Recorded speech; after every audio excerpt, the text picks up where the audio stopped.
Hey guys, it's Miharu. Over 25 years ago, the world was introduced to a little purple dragon named Spyro. He was cute, feisty, he could charge, glide around, and toast his enemies. What's not to love about that? But 1998's Spyro the Dragon, while a fantastic platformer that's perfect for casual playthroughs and a favorite of many, wasn't without its share of first-game problems. Now, granted, these are mostly subjective, but the most common complaints I tend to hear about are Spyro's inability to swim, the levels having too much empty space, and the bosses being huge pushovers. But this wouldn't be the norm. For 1 year later, in November of 1999, our boy would return, better than ever.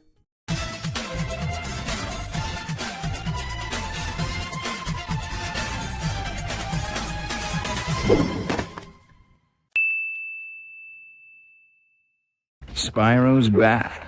Mess with this dragon, and you'll get burned. Spyro 2 Ripto's Rage, or Gateway to Glimmer if you're in Europe. I don't know about you, but I've personally never seen a game cover scream sequel quite as much as this one does. Spyro was back and ready to take down anything that stood in the way of his hero's vacation, no matter how big or small. But what was it that made it so great? Let's start with the gameplay. Spyro 2 takes our favorite purple dragon's abilities to new heights by expanding his moveset. Spyro can now hover after gliding for extra reach, spit rocks at distant foes, scale ladders, and perform a ground-pounding head bash. But the game changer? Spyro can finally swim, allowing for more complex level design. Remember the Fairy's Kiss and Supercharge from the first game?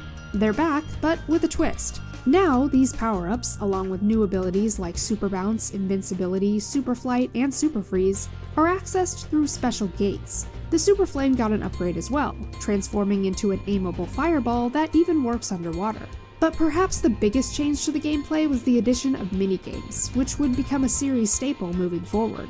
This feature extends to the reimagined flight levels, now called speedways, and provides some much-needed variety outside your standard platforming.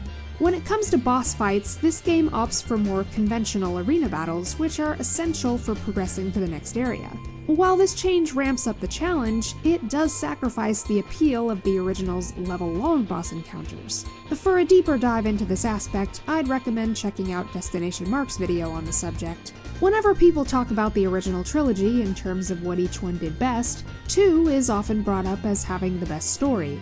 While I don't think that's necessarily true, as Spyro 3's narrative was a lot more impactful to me as a kid, I can understand what they're getting at. And I think what made it so engaging was the addition of story-specific cutscenes. In the first game, most of the cutscenes consisted of the dragons giving hints and thanking Spyro for releasing them. Sure, there are some lines of dialogue implying some greater destiny for Spyro, but that never really amounts to anything. Spyro 2 elevates the storytelling with traditional cinematics serving as transitions between homeworlds, as well as intros and outros for each level. These cutscenes provide context for Avalar's problems and how you need to fix them. For instance, in Zephyr and Breeze Harbor, or Scorch and Shady Oasis, you're not just exploring, you're playing peacemaker in ongoing conflicts, giving you a greater sense of purpose in your adventures.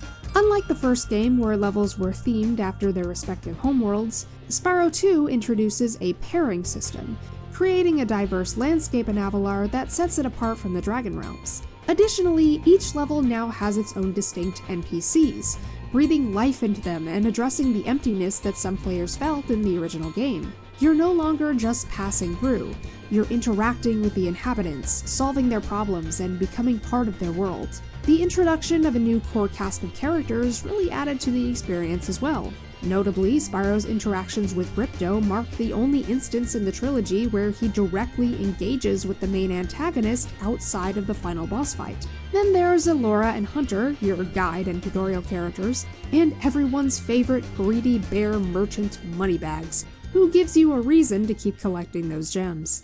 The fact that you actually get to see the villain actively causing trouble is also a step up, though it's implied that Avalar's citizens are contributing to their own issues, adding an interesting layer of complexity. Now let's talk about the soundtrack. Samples galore.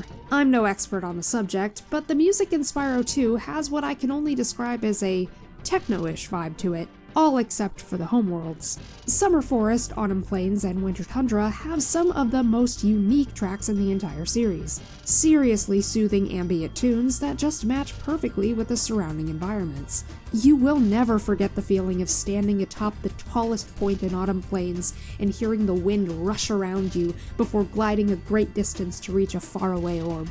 The music in this game really makes Avalar feel like its own distinct place, separate from the Dragon Realms, but at the same time it still fits right in with the rest of the Spyro universe. Familiar, yet different. And last but not least, let's discuss the completion reward. After defeating Ripto, you're treated to a nice vacation in the bonus level, Dragon Shores. But collecting every gem and orb earns you something even more special. For beyond the 100% door lies a power-up gate which will grant you permanent Super Flame. What's the point of this after already finishing the game, you might ask? Well, a little something called New Game Plus. And while I'm aware this isn't the greatest example of that, it does add a layer of replayability that the other two games in the trilogy don't have. Spyro 2 is one of those great sequels that became a landmark for its own franchise, and is often remembered more than its predecessor. Ultimately, Spyro 2's legacy is defined by its ability to balance fun and challenge.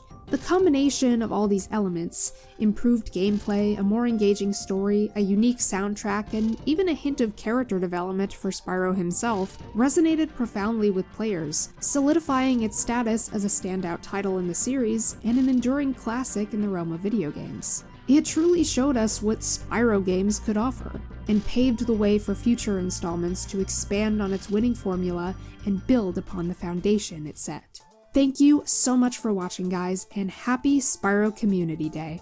As always, don't forget to subscribe for more casual gaming content, and I will see you next time. Until then, this is Miharu, signing off.